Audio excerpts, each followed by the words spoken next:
First is sponsored by Ram Trucks, built to serve. Live from New York, it's the show that's on the verge of predicting a Nuggets sweep over the Lakers. Not quite yet, but maybe. It's the second hour. Stayed up later. Grinded the tape. Today, why did the Eagles flirt with Bill Belichick? Hubs called it a snub. Look at Sirianni. He's like, oh no, my job's on the line. What the heck? Meanwhile, does playoff Jimmy have the Sixers on upset alert tonight? Strong maybe. But right now, well, it's time for the best segment in all sports. Last night, in a Twitter Spaces group, a select group of experts, analysts, and people who subscribe to the appeal to authority fallacy. Dropped that right on their heads at 1:30 in the morning. They weren't ready, was. Nobody was. Fought and toiled and burned the midnight oil to deliver the best segment in all of sports media. Without further ado, it's time for Nick's Tears. Thank you so much, Wild. Busy night. I had to be an early committee meeting, then back-to-back basketball games, then this, then I'm grinding Lakers Nuggets to film. Yeah. I'm running on fumes. But, playoff edition of Tears, let's go. See it.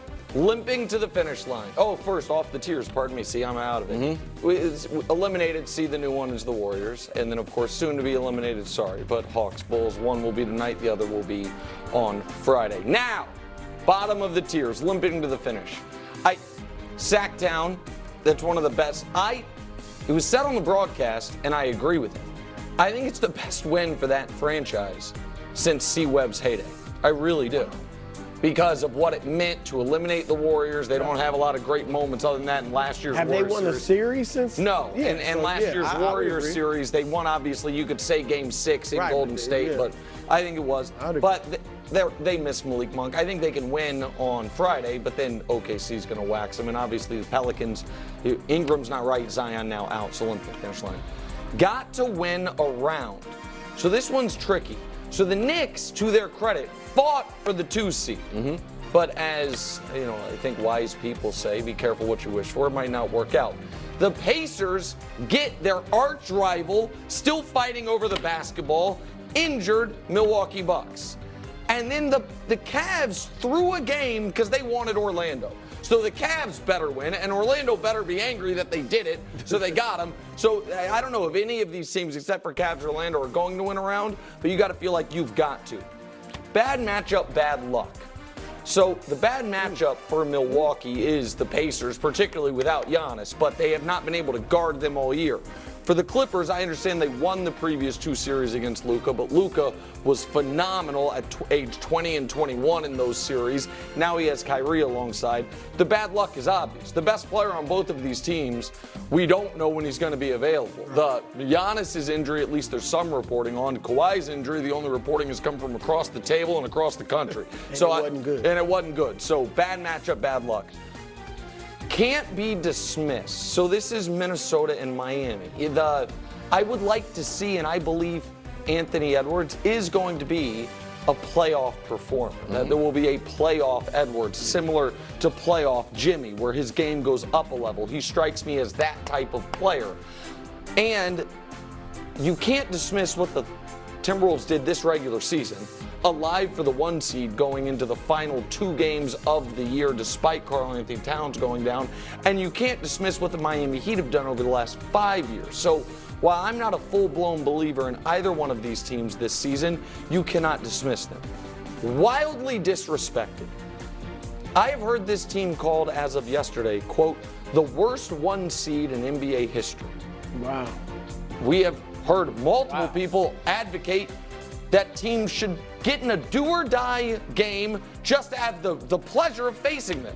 Tough takes. Tough takes. Nobody argued on this show that of all the teams that can beat Denver, well, what about the one team that would have home court and beat them 3 out of 4? We all picked different teams. And when Brew and I were debating MVP, it was a Luka Jokic conversation. We left out Shea. So I feel for your OKC. It does feel like you've been disrespected. You have a legitimate chip on your shoulder.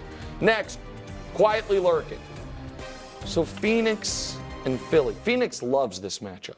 They went from, oh my God, the toughest 10-game stretch into season ever. They got through it, avoided the play-in, and they are thrilled that they have Minnesota in round one. Philly, on the other hand, they're 31-8 with Embiid, a 63.5 win pace. Embiid hasn't looked right, but is still averaging 30 a night. Maxey getting healthier. There is a path for both of these teams to show up, not just in round two, but potentially in the conference finals, potentially in the NBA finals. Be honest. You can see it too. Luke and LeBron, AD and Kyrie. That's 3 champions, LeBron and 2 guys who won a championship alongside him, and Luka, who LeBron a couple years ago called his favorite young player, the guy he tried to beat, signed to his sneaker line, but Jordan stole him from him. And there is an element of poetry if that ends up being our Western Conference Finals. Yeah, indeed. And I will say this, while I don't think that side of the table has any faith of the Lakers getting out of round one, I think that side of the table, particularly that little quadrant of the table, is terrified about what the Mavs can do against the Clippers and then also against the Thunder potentially. Sorry, we're disrespecting them again in round two. Next, Wemby's first legacy moment.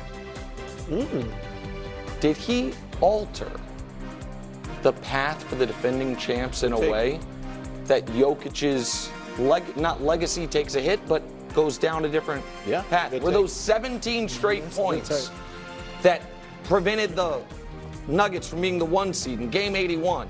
And now the Nuggets have probably the toughest round one matchup they could have. Then in round two, if they get through, who would they have?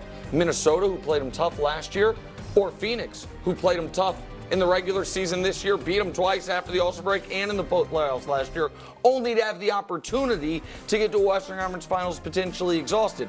So did Wemby already have his long, giant fingerprints on who hoists the Larry O'Brien? And last but not least, everything breaking right. If you're Boston, Philly's MVP candidate is limping. Milwaukee's MVP candidate is out. Golden State, who's beaten you before and maybe has your number mentally a bit. They didn't even make the tournament. Denver's path is so much harder than yours. You are a minus 200 favorite to make the finals. Everything is broken right for the Boston Celtics. We'll see if tonight continues with the 7-8 game. That, Chris Broussard, are the committee's playoff teams. Not bad. Look, I've never been known as a Knicks fan.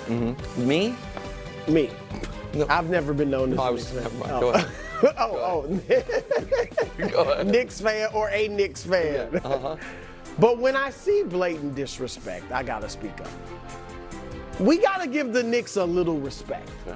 All right? And I do think this is the year that Heat culture plummets. All right? So I'm switching the Knicks and the Heat.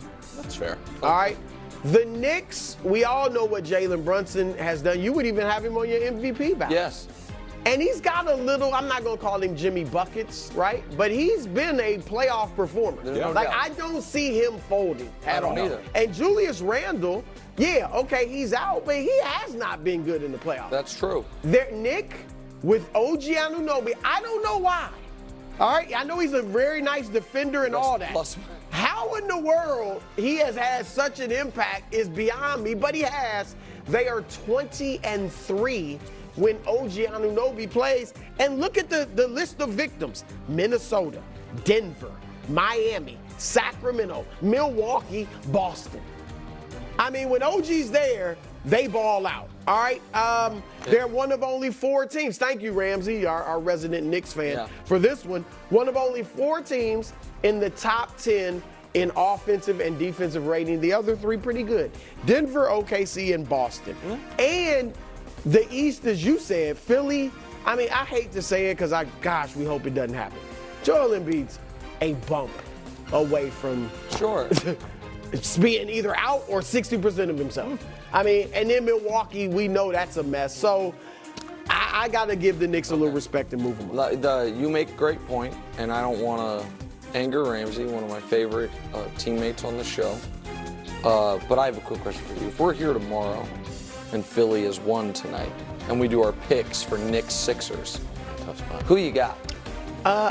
Well, look, I'm going by the tier. I might have Philly, okay, just like, all right, but you got Lakers over Denver, and you got Denver here, so you know, I get it's that. allowed. It is allowed. I'm just saying. I'll think about it tonight, but That's the reason I have the Knicks where they are is because I do not think they're going to be expected by the media at large to beat Philly. And I think I might go Philly. I might shock you. But okay, all right, we'll see. Go ahead, Love. I'm going to move the Wolves up over the Suns, or maybe flop the Wolves in the Sun. Now, I know what you're saying. Wilds, the Suns beat the Wolves 3 times this year. 3-0 against use that as a piece of evidence as to why a well, team's that's what I'm going just to saying. win. Even though Denver's beaten the Lakers 8 times in a row, I have to sit here and listen to why everything could be different if everything that did happen didn't happen. So I'll do that. Game 1 this year, what happened? The Suns shot 60% from the field. KD had 31 points on 15 shots. Is that going to happen again? Maybe not. Game 2, they win. Guess how many points the Wolves scored? 87. That's not remember gonna that happen game again. Game 3 was the other day. Beal played one of the best games we've seen him play in years. Goes 6 for 6 from 3. And also, Anthony Edwards saw something he didn't like about the refs that it's going to change come playoff time. Take a listen. I mean, those games over with. So it's a whole different game now. The refs can't call those fouls that they call them, so it's going to be a lot tougher. Yeah, it's the refs' fault.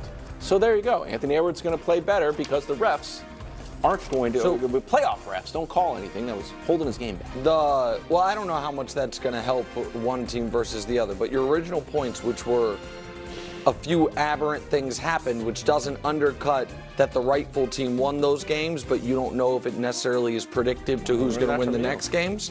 Well, you know what? If it was I 8, like that analysis. It was 3, but if it was 8 in a row, I'd have a hard time. Okay, all right, I got it. And then in 2021, this happened. No, you brought up 2021. I brought up 2020 last Yeah, time. exactly. Not me, my friend. I think that's going to be a great series. 7 games. I think that's a 7-game series. That's an awesome series. I think that is a great series. Wait till you see Game 7, Devin Booker. Oh, I've never seen him. It's crazy. Eagles flirting with Bill Belichick.